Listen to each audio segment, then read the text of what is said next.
हाय kids, आज हम करेंगे 5th क्लास की हिंदी के पाठ्य पुस्तक रिमझिम का अध्याय 2 जिसका नाम है फसलों का त्यौहार।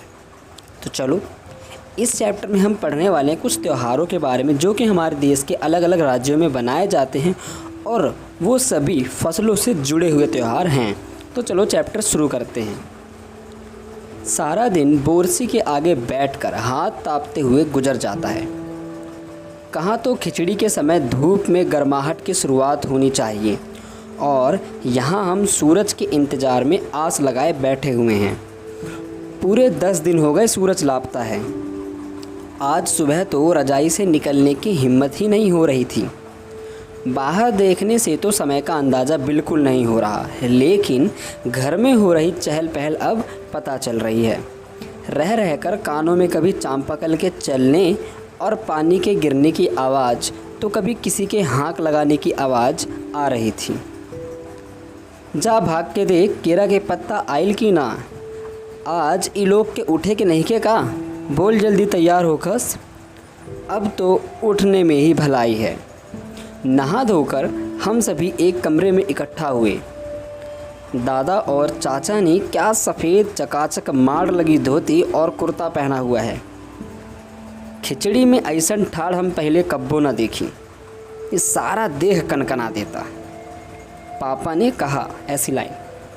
शायद आज धोती में उन्हें ठंड कुछ ज़्यादा ही लग रही है। सामने मचिया पर खादी की सफ़ेद साड़ी पहने हुए दादी बैठी थी। आज दादी ने अपने बाल धोए हैं, झक सफ़ेद सेमल की रुई जैसे हल्के फुल्के बाल।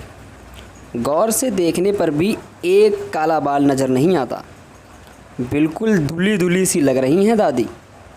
उनके सामने केले के कुछ पत्ते कतार में रखे हैं जिस पर तिल, गुड़, चावल आदि के छोटे छोटे ढेर पड़े हुए हैं। हमें बारी बारी से उन सभी चीज़ों को छूने और प्रणाम करने के लिए कहा गया है। जब सबने ऐसा कर लिया तो उन सभी चीज़ों को एक जगह इकट्ठा करके दान दे दिया गया। आज तो अप्पी दीदिया बुरी फंसी। उन्हें ना तो चूड़ा दही ही पसंद है और ना ही खिचड़ी, पर आज तो फरमाइश से नाश्ता नहीं चलेगा। उन्हें दोनों ही चीज़ें खानी पड़ेंगी। आज खिचड़ी जो है। खिचड़ी खाने के बाद सभी ने गया से आए तिल, गुड़ और चीनी के तिलकुट को बड़े चाव से खाया। खाते खाते मैं सोच रही थी कि कितनी अलग है ना यह खिचड़ी जो अभी हम मना रहे हैं। स्कूल में हम जो खिचड़ी मनाते थे उसकी अलग ही मस्ती हुआ करती थी। छुट्टी का दिन, नाव में बैठकर गंगा नदी की सैर और फिर टापू पर बालों में दौड़ते हुए पतंग उड़ाना या उड़ाने की कोशिश करना, कितना मज़ा आता था।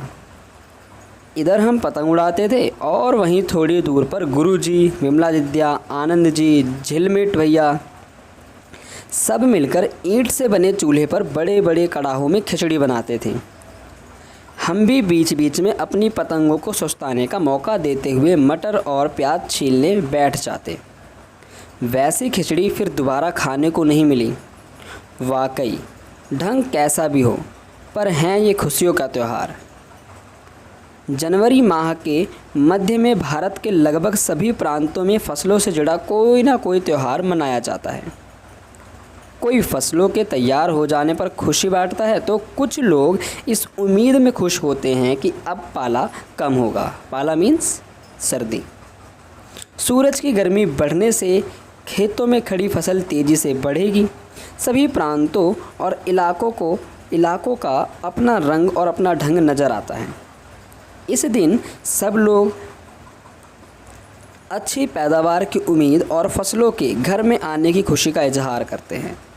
उत्तर प्रदेश, बिहार, मध्य प्रदेश में मकर संक्रांति या तिल संक्रांत, असम में बिहू, केरल में ओणम, तमिलनाडु में पोंगल, पंजाब में लोहड़ी, झारखंड में सरहुल, गुजरात में पतंग का पर्व सभी खेती और फसलों से जुड़े त्यौहार हैं।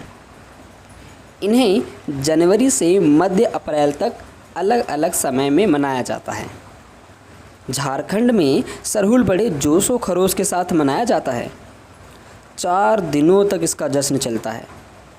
अलग अलग जनजातियाँ इसे अलग अलग समय में मनाती हैं। संथाल लोग फरवरी मार्च में, तो उरांव लोग इसे मार्च अप्रैल में मनाते हैं। आदिवासी आमतौर पर प्रकृति की पूजा करते हैं। सरहुल के दिन विशेष रूप से साल के पेड़ की पूजा की जाती है। यही समय है जब साल के पेड़ों में फूल आने लगते हैं और मौसम बहुत ही खुशनुमा हो जाता है। स्त्री पुरुष दोनों ही ढोल मंजीरे लेकर रात भर नाचते गाते हैं। चारों ओर फैली हुई छोटी छोटी घाटियाँ, लंबे लंबे साल के वृक्षों का जंगल और वही आसपास बसे छोटे छोटे गांव, लिपे पुते करीने से बुहारें और सजाए गए अपने घरों के सामने लोग एक पंक्ति में कमर में बाहें डालकर नृत्य करते हैं। अगले दिन वे नृत्य करते हुए घर घर जाते हैं और फूलों के पौधे लगाते हैं। घर घर से चंदा मांगने की भी प्रथा है, पर चंदे में मालूम है क्या मांगते हैं? मुर्गा, चावल और मिश्री।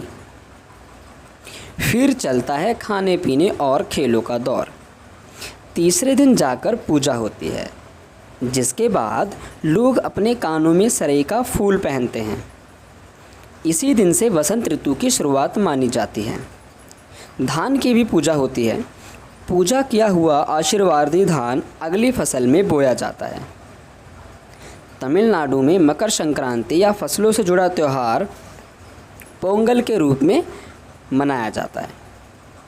इस दिन खरीफ की फसलें चावल, अरहर आदि कटकर घरों में पहुंचती हैं। लोग नए धान कूटकर चावल निकालते हैं। हर घर में मिट्टी का नया मटका लाया जाता है, जिसमें नए चावल, दूध और गुड़ डालकर उसे पकाने के लिए धूप में रख देते हैं। हल्दी शुभ मानी जाती है, इसलिए साबुत हल्दी को मटके के मुंह के चारों ओर बांध देते हैं। यह मटका दिन में 10:30-12 बजे तक धूप में रखा जाता है। जैसे ही दूध में उफान आता है और दूध चावल मटके से बाहर गिरने लगता है तो पोंगला पोंगल पोंगला पोंगल मीन्स खिचड़ी में उफान आ गया। इसके स्वर, इसकी आवाज़ें सुनाई देने लगती हैं। दूसरी ओर गुजरात में पतंगों के बिना तो मकर संक्रांति का जश्न अधूरा ही माना जाएगा। इस दिन आसमान की ओर यदि नज़र उठाएं तो शायद हर आकार और रंग रूप की पतंगे आकाश में लहराती हुई मिलें। प्रत्येक गुजराती, चाहे वह किसी भी धर्म, जाति या आयु का हो, पतंग उड़ाता है। हजारों लाखों पतंगों से सूरज भी ढक सा जाता है। कुमाऊं में मकर संक्रांति को घुघुतिया भी कहते हैं। इस दिन आटे और गुड़ को गूंदकर पकवान बनाए जाते हैं। इन पकवानों को तरह तरह के आकार दिए जाते हैं, जैसे डमरू, तलवार, दाड़िम का फूल आदि। पकवान को तलने के बाद एक माला में पिरोया जाता है। माला के बीच में संतरा और गन्ने की गंडोरी पिरोई जाती हैं। यह काम बच्चे बहुत रुचि और उत्साह के साथ करते हैं। सुबह बच्चों को माला दी जाती है। बहुत ठंड के कारण पक्षी पहाड़ों से चले जाते हैं। उन्हें बुलाने के लिए बच्चे इस माला से पकवान तोड़ तोड़ कर पक्षियों को खिलाते हैं और गाते हैं, कौआ आओ घुघुत आओ ले कौआ बड़ो, माँ के देजा सोने का घड़ो, खा ले पूरी और माँ के देजा सोने की छुरी। इसके साथ ही जिस चीज़ की कामना हो वह मांगते हैं। है ना, कितने अलग अलग अंदाज मकर संक्रांति को मनाने के। कहीं दूध चावल और गुड़ की खीर बनती है तो कहीं 5 प्रकार के नए अनाज की खिचड़ी बनाते हैं। कहीं कहीं लोगों का सैलाब नदी में स्नान के लिए उमड़ पड़ता है। लोग ठंड से ठिठुरते रहेंगे, पर बर्फीले पानी में कम से कम एक डुबकी तो ज़रूर लगाएंगे। हाल यह होता है कि इन जगहों पर तिल रखने की भी जगह नहीं होती। तिल से याद आया, मकर संक्रांति के दिन पानी में तिल डालकर स्नान करना, तिल दान करना, आग में तिल डालना, तिल के पकवान बनाना विशेष महत्व रखता है। तुम्हारे घर या इलाके में इस त्यौहार को कैसे मनाया जाता है? इसे खिचड़ी, पोंगल, मकर संक्रांति या कुछ और कहा जाता है। या तुम फसलों से जुड़े कोई और त्यौहार मनाते हो या फिर मनाती हो? यदि तुम आपस में बात करो तो तुम्हें यह जानकर हैरानी होगी कि कई बार एक ही इलाके में रहने वाले लोग भी इस त्यौहार को अलग अलग ढंग से मनाते हैं। तो देखा भाई कितना अच्छा चैप्टर था, और पकवानों की बात कर करके तो मेरे मुंह में पानी आ गया। तो भाई मैं तो जा रहा हूँ खाने, तुम भी जाओ खाने। बहुत जल्द मिलेंगे अगली वीडियो में, तब तक के लिए बाय बाय, टेक केयर।